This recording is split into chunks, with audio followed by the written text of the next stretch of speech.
Hello, welcome to On Air. I'm Klara Syrewicz. Politics is now a full-blown spectacle. Leaders often perform more than they govern. In this age of hyper-self-aggrandizement, what are the new tricks of political PR? Let's pull back the curtain.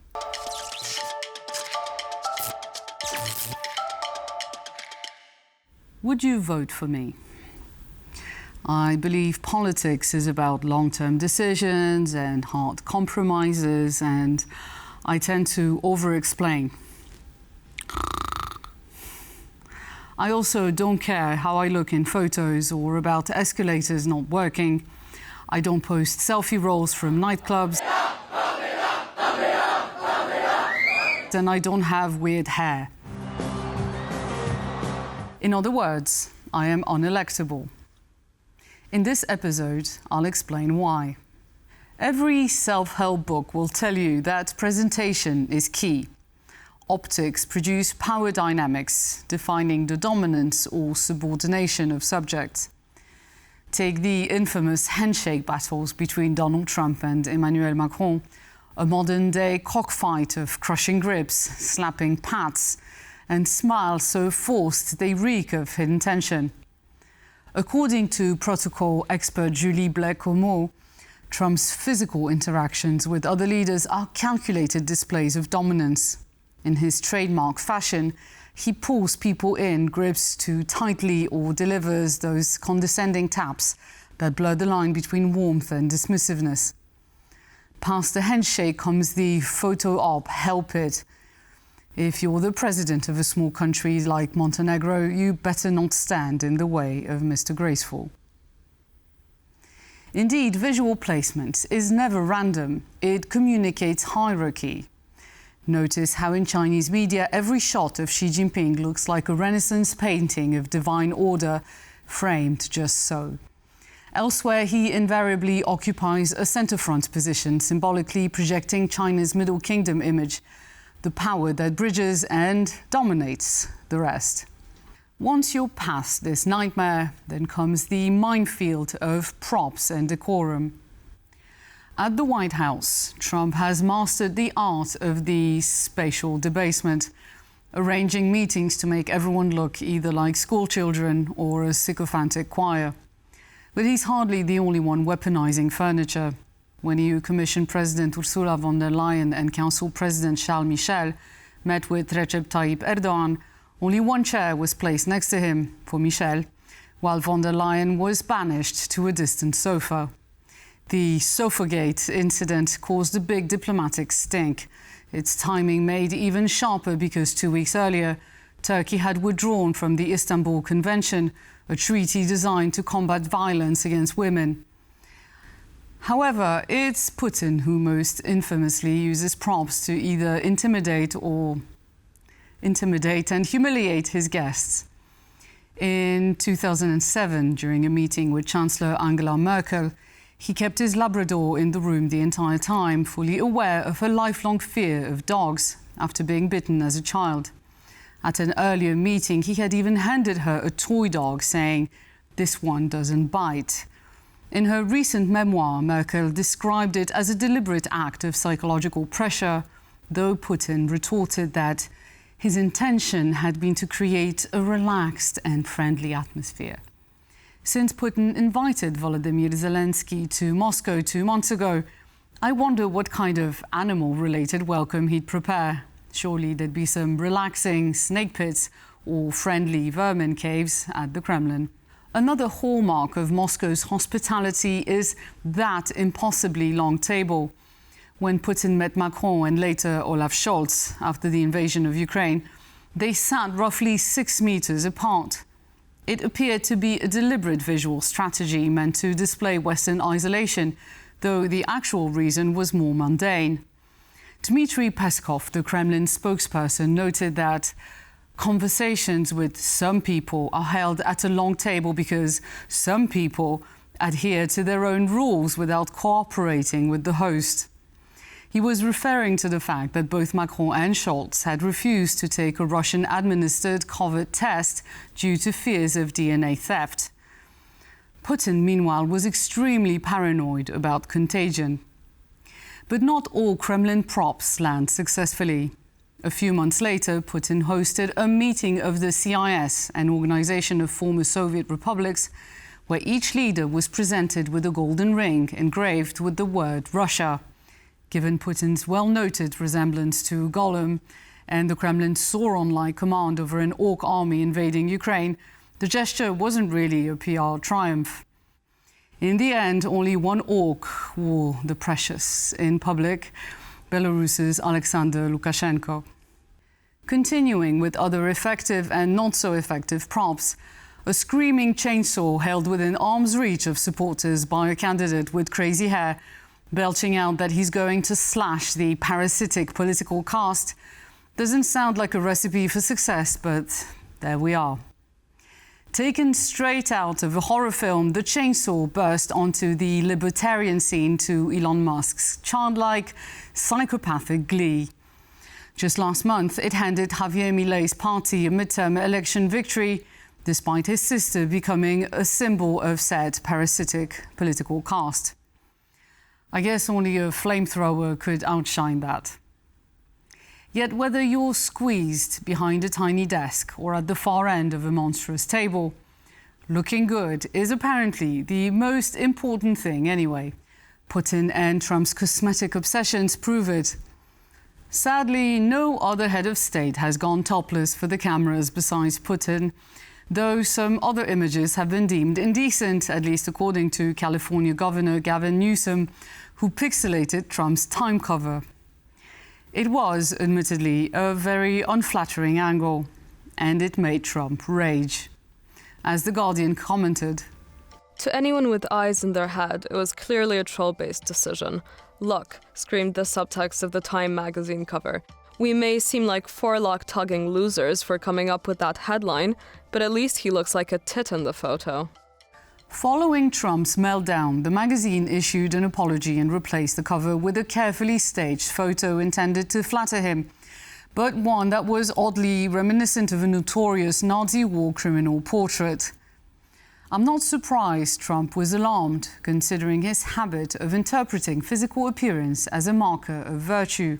For instance, he drew attention to Syria's new leader, Ahmed al-Sharaa, being handsome, as an explanation for his decision to lift sanctions on the country. This is how al-Sharaa replied to that on 60 Minutes.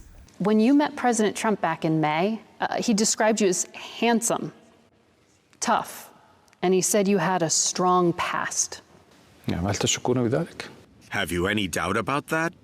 At a recent summit in Egypt, where Israel and Hamas signed a peace deal, Trump hit the same note, commenting on the appearance of Giorgia Meloni, the only woman among the heads of state.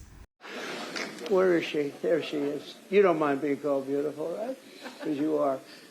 The only proper response might be, I wish I could answer in kind.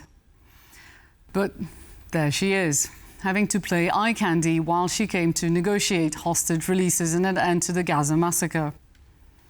Meanwhile, at that very summit, Erdogan, who has a knack for making women leaders uncomfortable, leaned over to her and said, "You are beautiful, but I have to make you stop smoking." Wow, here's the clincher with unwanted advice from the political equivalent of a creepy uncle. This intense concern with appearances in politics is hardly a modern invention. Theodore Roosevelt used photography to hide the fact he was wheelchair-bound. Ronald Reagan turned sitcom fame into a presidency, and Silvio Berlusconi leveraged his television extravaganza. Across every era, the dominant medium not only shapes culture, but also becomes a pipeline for political power. By that logic, Trump is the first social media and reality TV president. The Apprentice brought him into millions of living rooms, while many of his administration staff and allies were also picked from the world of entertainment. And it's very shrewd. Entertainment dominates global viewership. The primary motivation for consuming it is enjoyment. This is why politics, dressed in its garb, slips past partisan filters and drills itself into our heads.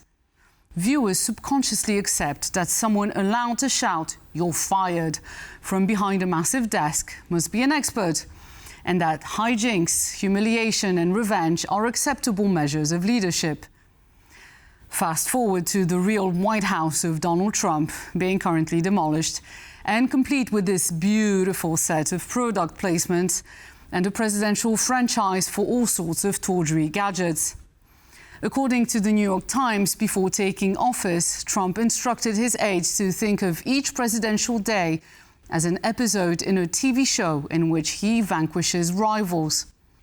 So far, the series hasn't lacked for shock and awe moments, including Trump and Vance's assault on President Zelensky, which Trump gleefully assessed afterwards, saying, "This is going to be great television." Never mind repugnance. What matters is we couldn't look away. You have to give it to Trump. No one commands as many mediums as he does. Twitter co-founder Evan Williams once admitted that Trump's 2016 victory was a symptom of a media environment built on short attention spans. Meanwhile, Musk called Twitter an access point to the giant id of the American people. Now, under his reign, X and Truth Social give Trump and his devotees direct access to the national libido, making him the king of deepfakes, meme wars and AI slop. So what if he makes his political opponents spew obscenities, don racist costumes or kneel before him, or showers his citizens with digital feces? It's a joke, hello. At least that's how the vice president explains it. And in case you weren't already getting flashbacks to an 80s high school, he even promised the bullying would stop if Democrats vote for his policies. But then he wouldn't do it, ha ha ha, double joke. Perhaps that's why in some small corners of the world people are beginning to miss political calm. They want to make boring great again. At the forefront of this trend are individual candidates facing populists like Dutch social liberal Rob Jetten or Virginia Governor Abigail Spanberger. And there are also other traits voters may start missing among their politicians, things like courtesy and humility. When George W. Bush mistakenly tried to leave through a locked door, think of it as today's broken escalator moment, he laughed at himself. And this self-depreciation now seems almost enchanted.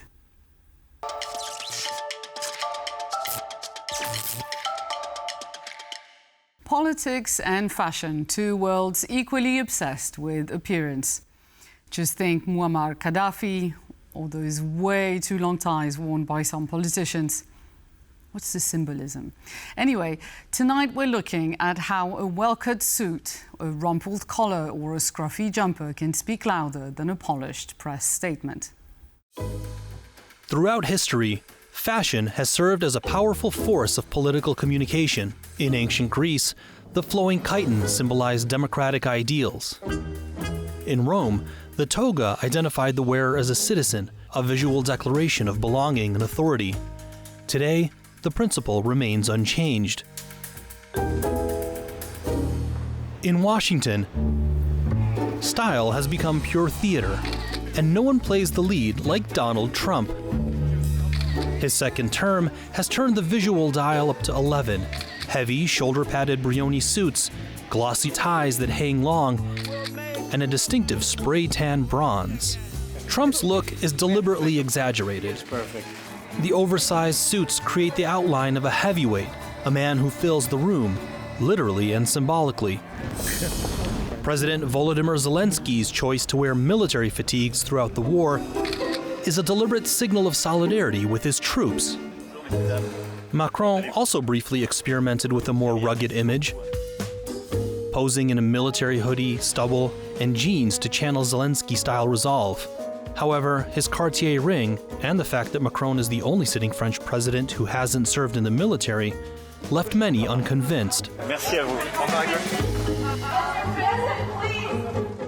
Chinese President Xi Jinping's style is one of quiet uniformity, a modern continuation of Mao-era visual discipline. His favored dark Chunshan suits and simple ties convey restraint and ideological continuity. There's no flourish, no personal branding. The individual is subsumed into the state. Mussolini once mused, "Any power whatsoever is destined to fail before fashion." And indeed, in politics, image often gets the last word. I hope you get to relax tonight in some comfortable clothes and around unoppressive furniture. Have a great evening, and I'll see you next week.